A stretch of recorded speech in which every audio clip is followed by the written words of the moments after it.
was gonna do a maid dress, but I think it's too Okay, late. why did Why? just silence? Did you hear him say that? All I heard was maid dress. You know, what's wrong with it? I would be very interested to see. Okay. I would not wear that to school, Evan. I mean, I'm not gonna wear just that. I'm gonna wear other stuff. But like, What do you mean by that? I'm gonna wear this. Over it? No, under it.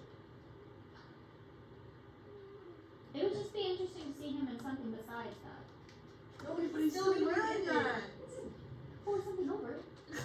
What are you going as, Audrey? For Halloween? Yes. Probably not Christmas. What are you gonna do? Well, to like all of my close friends, it was probably very obvious, but I'm going as Dean Winchester from a TV show called Supernatural. Because I have this like brown leather jacket and it's like perfect. Except he wears this necklace in like the first few seasons and I forgot to order one and now it's too late, so Maybe you can make it. Be creative. I could try, but I'm not that good at like sculpting things. 3D printer? Yeah, maybe. They have the right stuff. Alright. Oh, no. There we go. We're gonna do diseases and disorders and talk about fun, gross stuff. Because that's what I love to do in my classes, is talk about the gross stuff. So with tissues, there's some, or the integumentary system, not tissues. With the integumentary system, there are some really interesting diseases and disorders that you can get depending on like where on the body. So athlete's foot is a very common one. It's a fungal infection, and I mean imagine a fungus that gets in your skin because the skin is in layers. And so within all these layers, and the layers are exposed to the environment on a regular basis, so yeah, there's a fungus in the skin. Itchy red peeling skin, typically between the toes, and that's why it's called athlete's foot. You get it mostly you hear about it in gyms, which is why it's called athlete's foot, because wet, moist environments.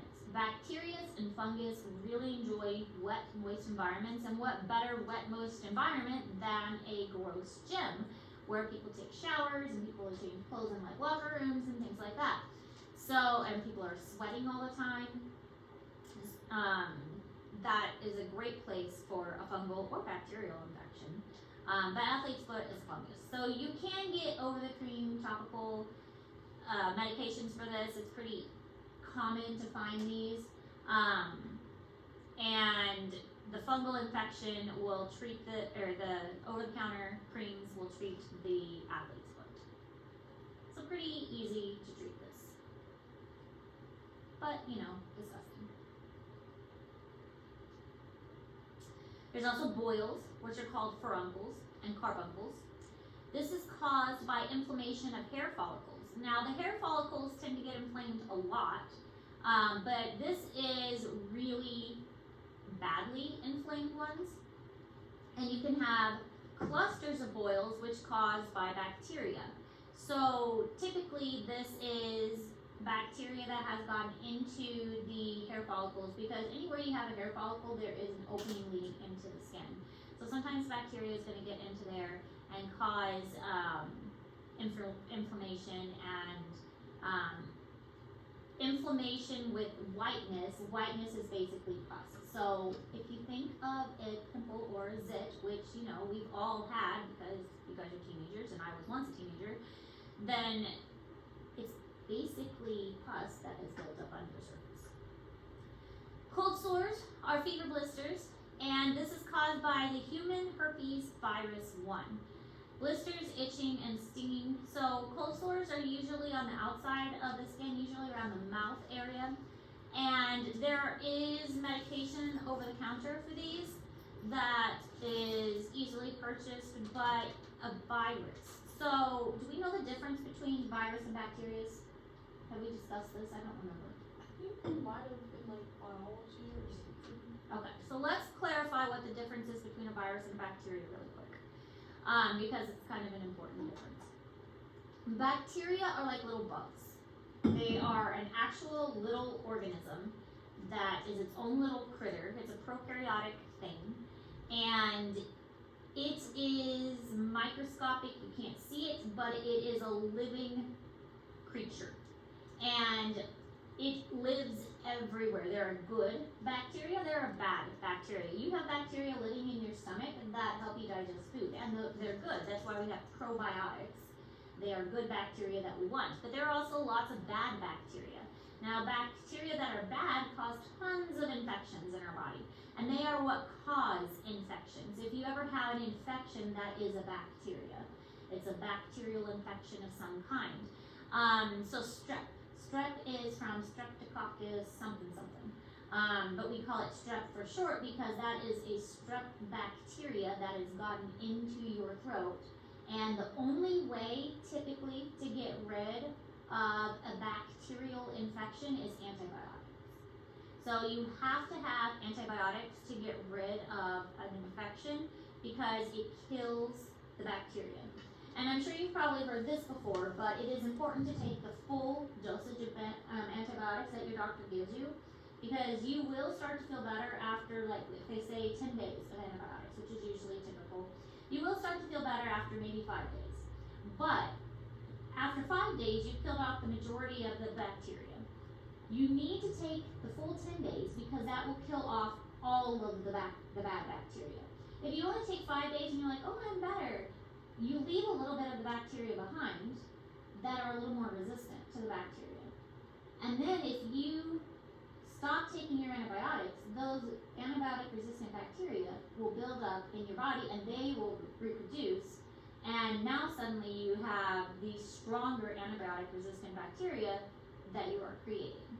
So it's really important to take a full dosage of antibiotics even if you start to feel better, so that we are not creating the superbugs. And that's what's happened with these MRSAs and things like that.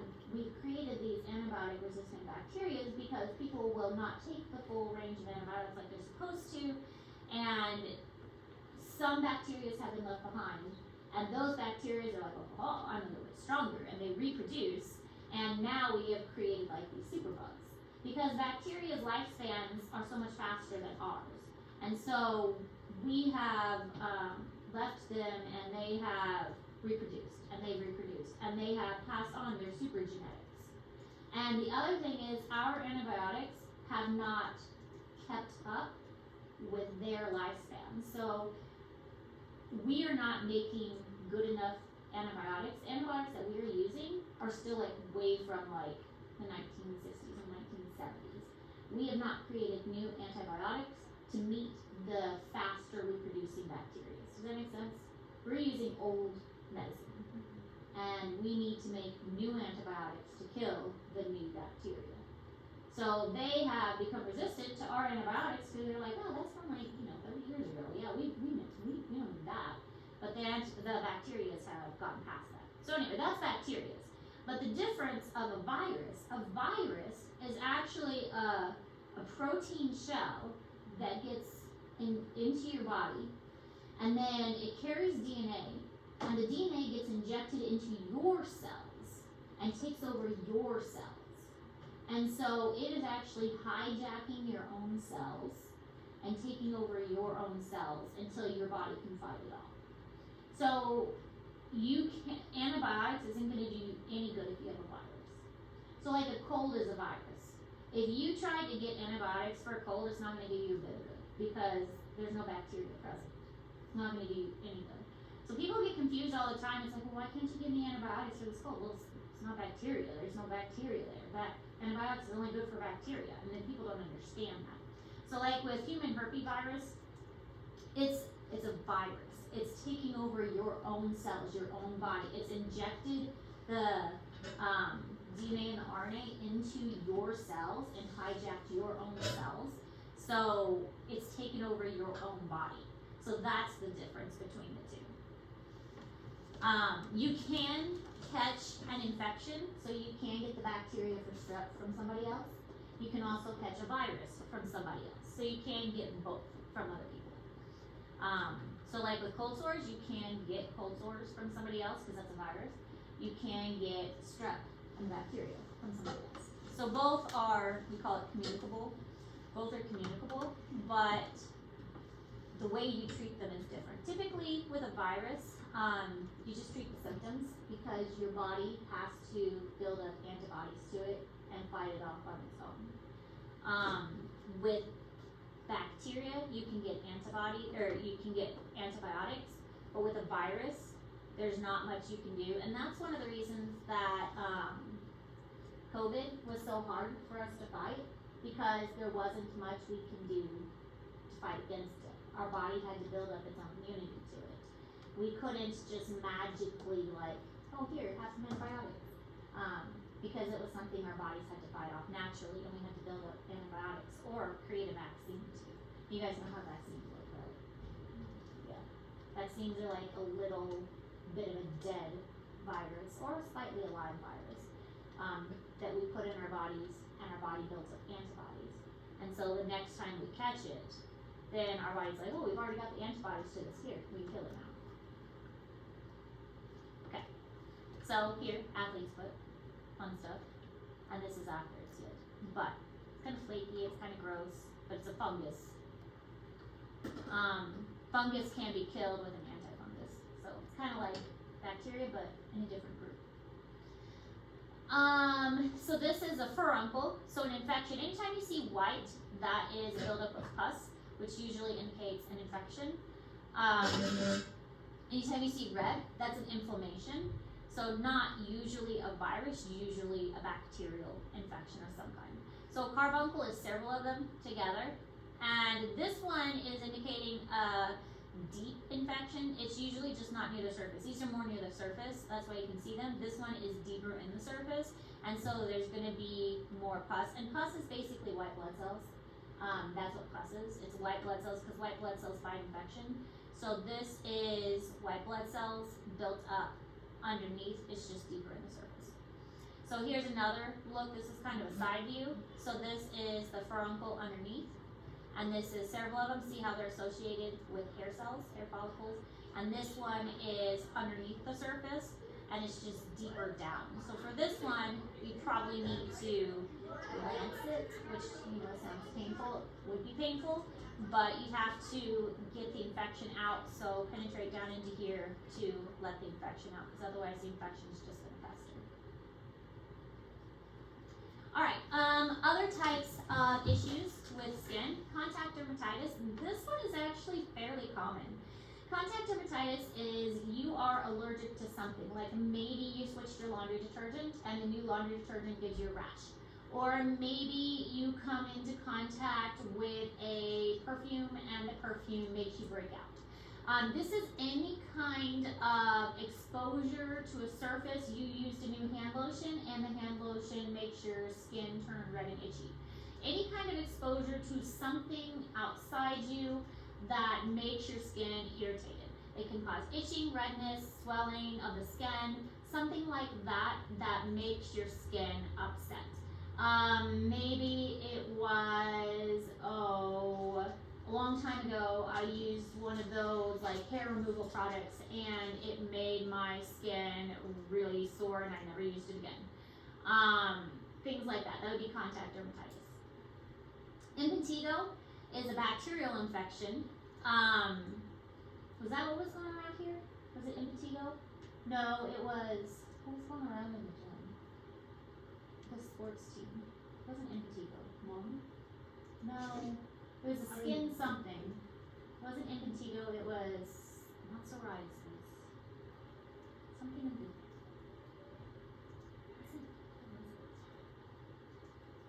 the, anyway, can't think of the name.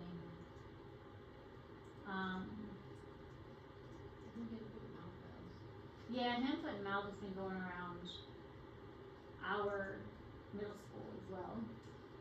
But anyway, impetigo is caused by a bacterial infection, pink fluid-filled raised lesions around the mouth or nose. One of my kids actually got this a few years ago. We thought, what do you think it was? I thought it was something else, but it turned out to be impetigo, and we had to get him on antibiotics for it. Psoriasis, caused by trauma, infections, hormonal changes, or stress. People who have psoriasis usually have it throughout their life, and they have flare-ups of it. And with this, they are usually diagnosed early on because they have symptoms of it, and then they'll get diagnosed and they'll have flare-ups, like if they get really stressed, or if they are, a female going through their menstrual cycle, they'll have those hormonal changes, and then they'll have the psoriasis flare-up. So they can kind of predict sometimes when they're gonna have a flare-up, and then they can get medicine because the patches and they're itchy, they burn, they can crack, they can get so bad sometimes that they sometimes bleed. So it's very uncomfortable, but it can be managed with like special lotions. Like stress management can help too, but it's still a very uncomfortable condition. What kind of trauma is it talking about? Because psoriasis is triggered by like emotions, then any kind of trauma, like if you Like mental trauma? Yeah. And not physical, like being punched or any kind of that. Okay. but even if you're punched and that triggers like a mental thing, that could stimulate it too. But it's more like a mental trauma, Yeah. not physical trauma. Yeah. So here's a cold sore, and this is what impetigo looks like. Yeah. So this, when my child got impetigo, it started around the nose, and I forgot what we thought it was. But then it kind of continued to spread. It didn't get this bad, thank goodness, because being a science teacher, I recognized it, and so we got it treated before it got bad. And we were able to get it treated before it spread too much. But it can get quite bad if it's left untreated because, again, bacterial. And then psoriasis. Psoriasis can sometimes lead to like silvery patches too. Alright, this is the interesting one. I know we talked about burns a little bit in anatomy, but we only did the burn like rule of nines. We didn't really get too much into burn like the ABCs of skin cancers, and we didn't really get too much into burn like the second, third, and fourth degrees. So we are going to get into that more with this. So burns are tissue damage and cell death caused by heat, electricity, UV radiation, or chemicals. There are a lot of things that can cause burns. Usually we just think of burns as caused by fire, but that's not the only thing that can cause burns. It can be caused by, you go out in the sun, you get sunburn. Or electricity is a very dangerous one. I mean, people who work on the electrical lines, there are all kinds of safety precautions, and there's a reason they get paid a lot, the electrical workers. It's a dangerous job. One mistake, and they are sent with thousands of volts of electricity through their body. Chemicals, you can have a chemical burn, and they can be quite severe too. And so, when the tissue is off the body, we already talked about some of the dangers of that. Loss of body fluids, infection, invasion of bacteria, many different things can happen. Homeostasis, your body is now not going to be able to regulate its temperature. Shock, because of the circulatory system, all these different things are going to happen when you no longer have the tissue to cover the body. It can be quite severe.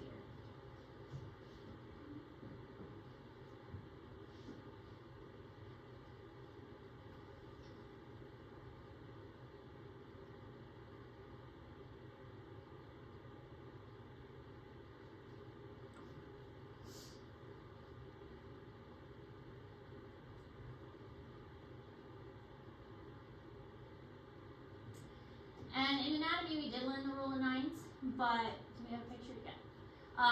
But we're going to go over the rule of nines again. The body is divided into 11 areas, and each area of the body is given 9%. So if you times that, so 11 times 9 is 99. So if a person is brought into an emergency room and has burns on their body, you can very quickly say, like look at the body and estimate, okay, the burns are covering this much percent of the body.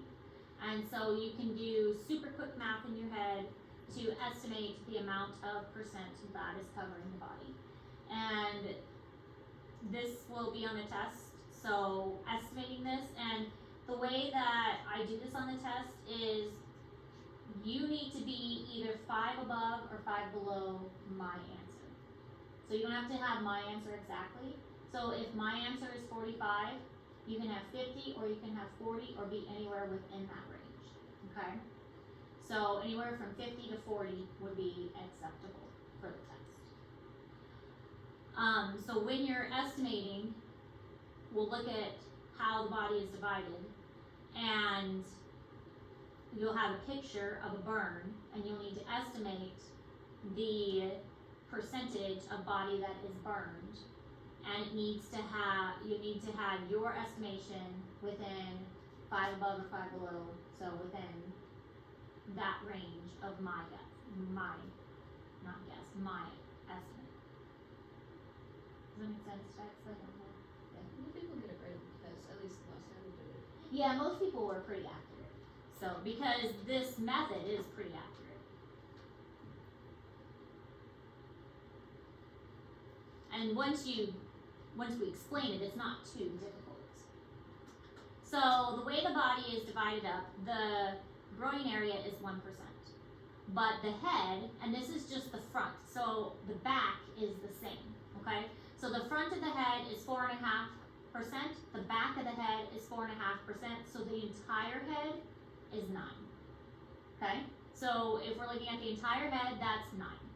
The front of the arm is 4.5, the back of the arm is 9, or 4.5, so the one entire arm is 9. Same for the other arm. So this is 9, this is 9, okay? One front of the leg is 9, so the back of the leg is 9, so a full leg is 18. The other full leg is 18. And then the front of the torso is 18, and then the back of the torso is 18. So if you added all this up, this would be 100%, okay? So that's the rule of 9. So keeping in mind that this is just looking at the front, so you double it for the back. So one full arm is 9, 9. This whole head is 9. 18 for the front, 18 for the back, so 36 for the whole torso. 18 for a leg, 18 for a leg, and then the groin is 1. So if you had a picture and like a whole leg and an arm was covered, what would that be for a leg and an arm? Just the front. The entire leg, front and back, and front and back of the arm. So 27 is right. 9, 20, 15, 22. Front and back of the leg, front and back of the arm. It's 27. 27? Yeah. I can't. Okay, I have math 1 out for this, so I'm done. So 9 plus 9 plus 9 plus 9. 27, yeah. 27. I say 24.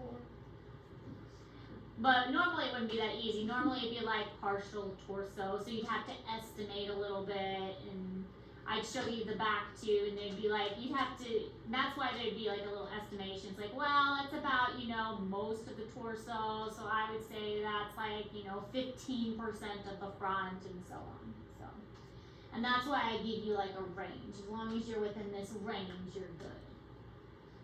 So, I mean, like Audrey said, most people did pretty good with this in the anatomy. Okay. So first, second, and third degree burns, we'll talk about third degree and fourth degree on the next page or next slide. First degree burns are superficial. Think of a sunburn that it hurts, but nothing's healing. It's red, it's irritated, it hurts, but only the epidermis has been damaged. First degree burns, think first layer of the skin. The skin is red, it's sore, but you're not going to burn from it the next day. You may hurt for the day or two, but then after that, it's okay. So that's a first degree burn. Second degree burn is a partial thickness burn. This does go down into the epidermis, and think of a second layer burn. You've gone down from the epidermis and you're into the dermis a little bit. So you've gone through the epidermis, you're into the dermis. With this one, the key here is to look for a blister. Second degree burns are going to blister. you've gone through the epidermis, you're into the dermis, and a blister has formed. With this, you do have, remember the stratum basal is where growth that is able to form for the epidermis. So, if I draw it on the board, the board's good. We're learning about osmosis and diffusion in biology. Okay, so we have our stratum basal, and then we have our epidermis here, and then we have our, this is our dermis layer, epidermis, and then our stratum basal is this line right here. So if we have a 2nd degree burn, the burn is going to come all the way down into the dermis layer. Okay, so it's burned all the way down into here. But the stratum basal, this is the layer that is regenerating and causing the tissue above for the epidermis to grow. So it has been damaged, but not to the point that it can't regenerate. So this tissue is going to regenerate. We will get a blister here, and that blister will fill up with fluid, but it will be able to regenerate. So we can regenerate that tissue. The basal has been damaged, but the tissue can regenerate.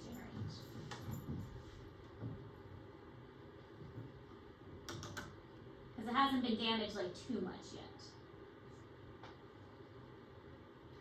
Now a 3rd degree burn, that's not so good. It destroys the epidermis and the dermis. Now we've got issues. A lot of times it's even described as painless because we've destroyed the nerves. Like you were doing that lab before. We've gotten so much damage, the nerves have even been destroyed. So it feels painless because we've gotten past the point of nerves. It's like you've cauterized it, almost. I mean, obviously not all the time has it. There's going to be pain later on. But initially it might even be painless because you've cauterized the nerves. This is going to require skin grafts because you cannot regenerate if the stratum basal is gone. It's not possible to regenerate when that stratum basal layer is completely gone. The burned area is going to be gray-white or it could be blackened, and skin grafts are going to be necessary. There's going to be 4th degree burns sometimes, and this is a full thickness bone. These are scary. With these, it goes all the way down to the tissues, like the bones or the muscles, and sometimes the tendons are exposed. It could appear leathery and dry, and amputation may be required in some of these cases. In these cases, it's usually something like an electrical burn, like a person was electrocuted and the electricity shot out so fast that it just like exploded out of them. These are kind of rare. Usually the worst burns, like in a fire or something, are 3rd degree. The 4th degree burns are typically kind of rare.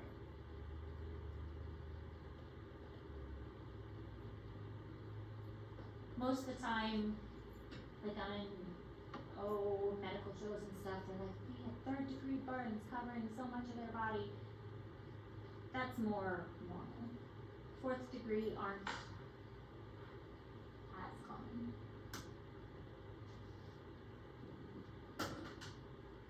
Not to pick on Max or anything, but I'm pretty sure he had a serious 3rd degree burn when he was in like 2nd or 3rd grade. Really? Yes, because for a long time he had to wear a sleeve, and now he still has the scar of where the skin was like trying to, I guess, regrow. That sounds like it then.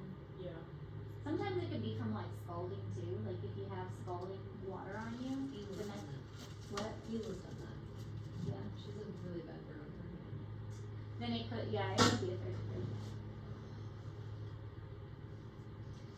And covering it with some kind of covering would be important because that keeps the infection out, and helps with the regeneration process. Yeah. Okay, this one's pretty graphic, I will say. So here is our first degree burn, just red. Okay, irritated, it shows the layering here. Here is a second degree burn. It has blistering. So again, blistering is an indication of a second degree burn, and it shows the depth. And this one has it labeled as a 1 or an A or a B, but we'll just say second degree burn for our purposes. And then a third degree burn is quite severe. Notice how it dips really deep down into the dermis layer. But a fourth degree burn, this one is, honestly, this hand is probably going to be amputated. There's no saving those fingers. We have tendons that are exposed and ligaments, and the fingers are blackened. Most likely this was an electrical shock that came out through the hand. The tissue is dead here. So most likely this hand will be amputated. There's no saving it. I mean, I'm not a doctor, but that's probably not going to be safe. And this one also shows the different levels. So here's healthy tissue, a first degree burn, and then this is a second degree. Again, blistering is an indication of second degree. Third degree, going down into the dermis, and then fourth degree, going down into the tissue and past the tissue. We've gone past the hypodermis, into the fat, and down into the muscle. All right. Let's see how much time we have. Oh, look, we're almost done. And we've got skin cancers left. Well, I think we may wait and do skin cancers tomorrow because I don't want to rush skin cancers. So I think we're going to do skin cancers tomorrow. Well, yeah, we can do skin cancers tomorrow. And then the others will be here tomorrow too. And there's not a whole lot, but skin cancer is important, especially with the amount of time that people are in the sun. And this is something that anybody can get. So I want to make sure we spend a lot of time on skin cancer and not rush through it. Like the others with burns and stuff is important, but with skin cancer, it's something that anybody can get. So we'll stop here and we'll pick back up with skin cancers tomorrow. And we'll cover skin cancers tomorrow. So we'll pause here and do skin cancers tomorrow.